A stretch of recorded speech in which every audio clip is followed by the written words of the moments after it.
Assalamualaikum teman-teman. Selamat datang. Assalamualaikum warahmatullahi wabarakatuh. Waalaikumsalam warahmatullahi wabarakatuh. Selamat datang teman-teman. Terima kasih telah meluangkan waktu untuk bergabung dengan kami hari ini. Saya Novena Rosanti sebagai host, dan di sini saya ditemani oleh 5 teman saya. Ada ya, Asli. Halo, saya Asbi Muhammad Naji dari kelas 1 MPC 2. Halo, saya Kesal Jino Bro dari kelas 1 MPC 2. Halo, saya Ridho Saifullah dari 1 MPC 2. Halo, nama saya Surya Fatir Muhammad dari kelas 1 MPC 2. Ya, saya yang terakhir, Rizky Fahri dari kelas 1 MPC 2. Oke, udah nih ya, udah memperkenalkan diri masing-masing. Jadi di sini kita tuh mau ngebahas tentang peran dari perkembangan ilmu kimia dalam keberlangsungan industri manufaktur. Tapi sebelum ke situ, coba aku mau nanya sama kalian. Sekarang ini kalian akhir-akhir ini lagi sibuk pada ngapain sih? Kalau dari aku sendiri ya, sekarang lagi sibuk kayak ngerjain tugas yang banyak gitu. Cuma di ini tuh harusnya dilibur buat ngapalin, cuma karena emang ada tugas itu, jadi ya mau nggak mau harus ngerjain. Berat juga ya. Iya. Kalau aku sih ini lagi pusing sama tugas kimia. Soalnya menurut aku sih tugasnya terlalu banyak menurut aku. Soalnya kan kita juga kan sebelumnya emang ada praktek, jadi nggak semua maksudnya nggak di kampus memikirkan pelajaran kimia terus begitu. Dan menurut saya juga itu tugasnya berlebihan kalau menurut saya. Di samping juga saya kan sambil bekerja juga. Waktu itu juga sempat pernah ya ngasih tugas di pas jam praktek, dan itu kan seharusnya kan tidak diperbolehkan menurut saya, Mas, pengetahuan saya selama kuliah di Polman. Dan harusnya yang bisa ngasih tugas di pas jam praktek itu cuma dosen pas yang ngajar prakteknya itu sendiri. Agak keteteran gitu ya. Iya, menurut saya dan kalau misalnya sampai dapatnya C ya kurang masuk akal sih menurut saya. Mulai. Kalau yang lain ada yang lain mulai. Kalau aku sendiri sih sekarang ya sibuk kuliah juga tugas banyak, belum dari MTK ada tugas, terus kimia juga ada tugas banyak sih. Kimia sih. Terus apalagi sekarang kan kita ada masih praktek sebelumnya kan. Praktek kita kan harus ngerjain laprak tuh. Wah, laprak juga seminggu paling 20 lembar lah itu minimal. Gitu sih. Kalau laprak Kenapa? Iya. tapi untungnya bahasa Inggris mah dikasih tugas akhir kayak berupa kimia gini, tapi nggak ada UAS ya, alhamdulillahnya. Iya. Jadi pengganti UAS lah. Oke, udah. Nah, coba kalau buat Fahri. Kalau saya seperti biasa sibuk kuliah. Kemarin ditambah ada rapat himpunan juga, khususnya dari divisi Ristekan, ada proker, ditambah respon.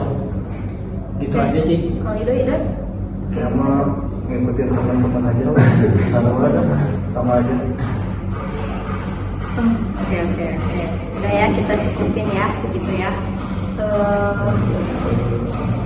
Kita bakal lanjut ke presentasi yang kita rancang khusus nih untuk memberi kalian wawasan mendalam tentang peran ilmu kimia di dunia industri. Mari kita mulai perjalanan pengetahuan ini bersama-sama. Ngomong-ngomong soal kimia nih, kita mulai aja ya, langsung ke podcastnya. Coba aku mau nanya sama Aji dulu deh, mengenai apa sih sebenarnya peran ilmu kimia di industri menurut kamu?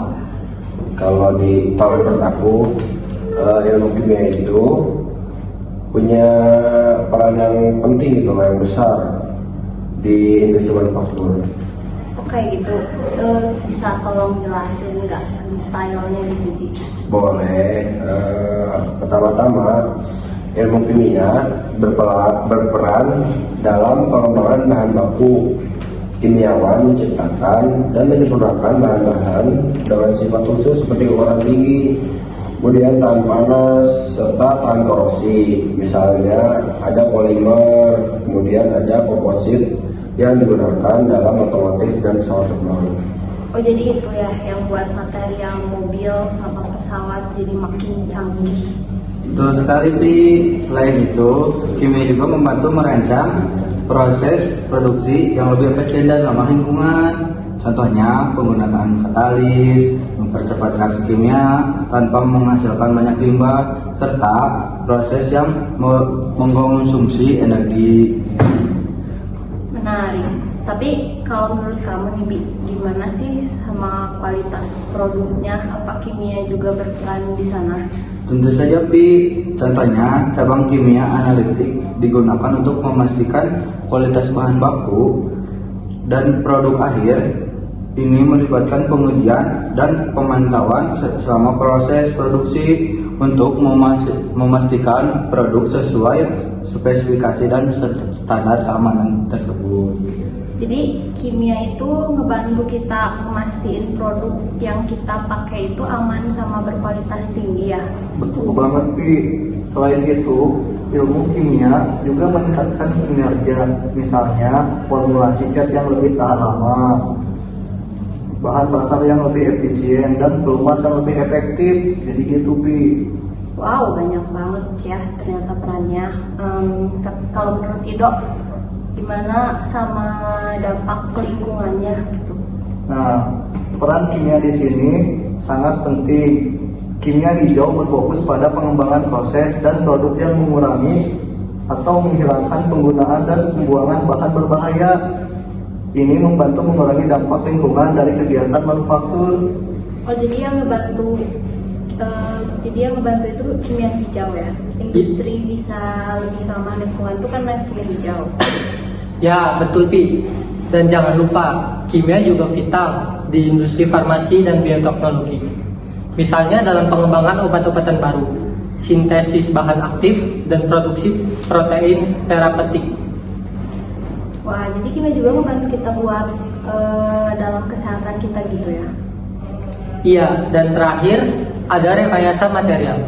Kimia memungkinkan pengembangan material khusus seperti semikonduktor untuk elektronik, material komposit untuk pesawat terbang, dan serat optik untuk telekomunikasi. Jadi banyak teknologi modern ternyata ya yang kita gunain itu didukung sama ilmu kimia. Betul banget, Obi. Ilmu kimia memang pilar utama dalam kemajuan teknologi dan ekonomi di bidang industri. Oke, kalau gitu kita lanjut ya ke pertanyaan selanjutnya, yaitu apa perkembangan ilmu kimia di dunia manufaktur, industri manufaktur? Hasbi boleh tolong jawab nggak? Boleh, Pi. Tentu saja kita uraikan satu-satu ya, Pi. Nanoteknologi, pengembangan material pada skala nano telah menghasilkan bahan dengan konduktivitas listrik yang luar biasa dan sifat antibakteri. Yang kedua ada instrumen analitik. Perkembangan instrumen analitik seperti spektrometer massa, kromatografi gas cair, dan NMR yaitu nuclear magnetic resonance telah memungkinkan analisis yang lebih cepat, akurat, dan mendetail dari bahan dan produk. Yang ketiga yaitu sensor dan alat monitoring, yaitu sensor canggih digunakan untuk pemantauan secara proses real time, memastikan kontrol bahan yang lebih baik dan deteksi dini masalah dalam proses produksi yang kira-kira jadi yang aku ketahui. Oke, masih ada lagi nggak nih? Ada yang mesti tahu nggak? Masih ada lagi loh. Ini yang pertama, menurut pengetahuan saya itu ada produksi berskala mikro dan makro, yaitu mikrofabrikasi. Teknologi ini memungkinkan produksi komponen yang sangat kecil dengan presisi yang tinggi. Penting dalam bidang industri elektronik dan perangkat medis. Dan manufaktur berkelanjutan, teknik produksi yang lebih berkelanjutan telah dikembangkan, termasuk penggunaan narasumber energi terbarukan dan daur ulang material. Dan menurut saya juga ada 3, dan ini yang keduanya, pengembangan produk dan formulasi. Farmasi dan bioteknologi. Yang pertama, ilmu kimia berperan dalam pengembangan obat baru, termasuk formulasi obat yang lebih efektif dan sistem penghantaran obat yang inovatif. Dan untuk produk konsumen, inovasi dalam bahan kimia dan formulasi telah menghasilkan produk konsumen yang lebih aman, lebih efektif, dan lebih ramah lingkungan tentunya, seperti deterjen, kosmetik, dan bahan pembersih, itu contohnya. Dan ada juga ini yang terakhir, yang ketiga, teknologi manufaktur yang canggih, 3 dimensi printing. Teknologi ini menggunakan material kimia khusus untuk mencetak objek 3 dimensi, membuka jalan bagi produksi barang dengan desain yang kompleks dan kostumisasi tinggi. Bahan cerdas atau smart material, bahan yang dapat merespons perubahan lingkungan seperti suhu, tekanan, dan medan listrik, atau magnet yang digunakan dalam berbagai aplikasi inovatif. Ya, menurut aku nih, kesimpulan yang bisa didapat dalam podcast ini, ilmu kimia ini berarti berperan penting banget dong di dalam bidang industri. Ya, betul. Yang pertama itu kan mencakup pengembangan produk, kemudian proses manufaktur, kemudian ada pengendalian kualitas. Nah, melalui penelitian kimia ini, kita bisa membuat berbagai produk di farmasi, ya. Contohnya ya ada kosmetik, kemudian kalau di farmasi kan ada obat-obatan juga ya. Ya, betul. Kemudian juga ada makanan tuh yang dapat kita optimalkan untuk kinerja dan keamanan, sehingga makanan itu kan kita bisa tahu jadi ada racun atau enggaknya, ya. Kemudian sehat atau enggaknya itu makanan, kita bisa meneliti di dalam ilmu kimia ini.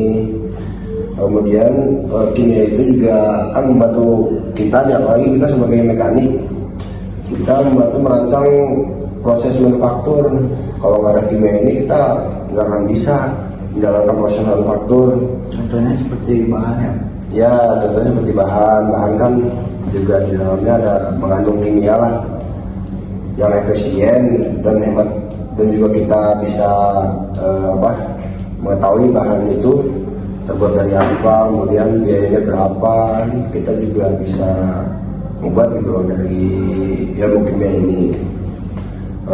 Terus juga kita harus merhatiin lingkungan juga. Lingkungan kita harus pakai kimia hijau kayak seperti tadi yang dijelaskan oleh Ido ya. Iya, Ido. Itu untuk lingkungan sih baik atau enggak sih ya. Gitu. Kemudian juga selain itu kimia berperan juga nih dalam pengembangan bahan bakar alternatif dan material baru dengan sifat khusus untuk aplikasi tertentu. Kan itu juga berperan penting dalam kehidupan kita secara keseluruhan. Ilmu kimia ini adalah fondasi yang mendukung inovasi, efisiensi, dan keberlanjutan dalam industri, berkontribusi pada kemajuan teknologi dan peningkatan kualitas hidup. Itu sih kalau yang bisa saya tangkap semua. Jadi perannya tuh penting banget ternyata ya, Sangat kimia itu. penting. Oke, begitu. Jadi aku coba kalau di sini setelah mendengar podcast, setelah berbicara banyak tentang kimia, boleh nggak sih aku minta pesan-pesan dari kalian nih setelah bikin podcast ini? Kalau dari aku sih kimia hanya 2 kata ya, Apa? bermanfaat dan berkualitas juga sih. Kelas. Coba yang lain ada gak? Ada nggak, Tir? Ada gak? Kalau saya mah pusing aja sih kimia. Kalau aku sih ya kimia itu sangat rumit, amat sangat rumit. Kita juga kan harus ngapalin tabel periodik. Aduh, udah kita belajar fisika, belajar kimia, matematika, wah dicampur semua itu deh. Ya walaupun sekarang kodratnya mahasiswa, tapi kan semua juga Ya. punya porsinya masing-masing, punya kemampuannya masing-masing sih. Tuh. Menurut saya mah kimia teh bisa berbahaya, bisa bermanfaat deh. Berbahayanya apa tuh?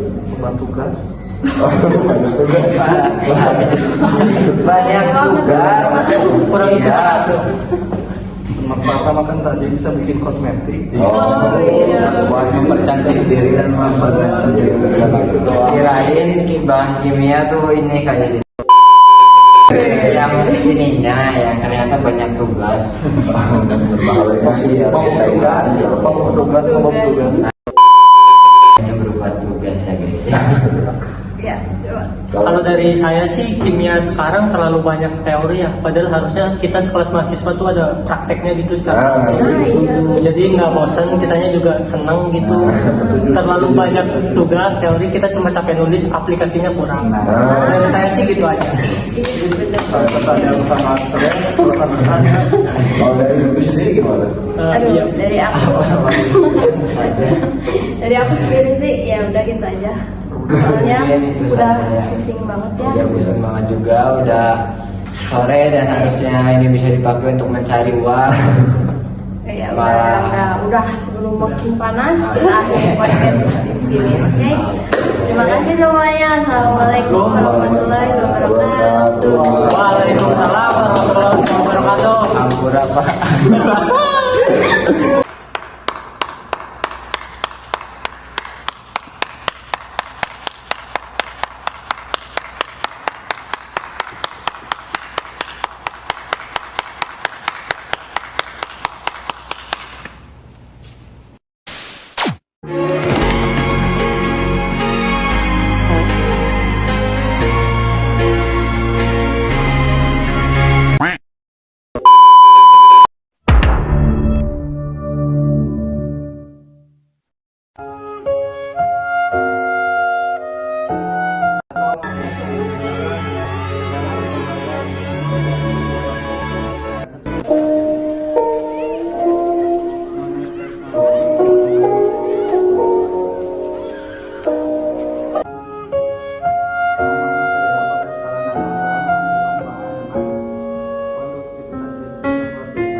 Nanoteknologi pengembangan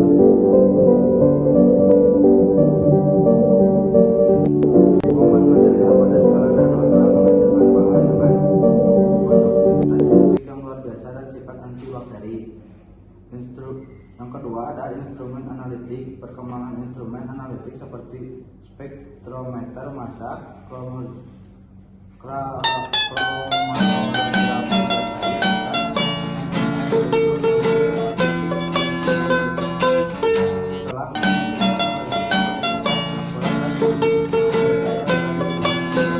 yaitu sensor dan alat monitoring, yaitu sensor canggih digunakan untuk pemantauan secara proses real time, memastikan kontrol bahan. Waalaikumsalam warahmatullahi wabarakatuh. Ampura Pak. Bagus.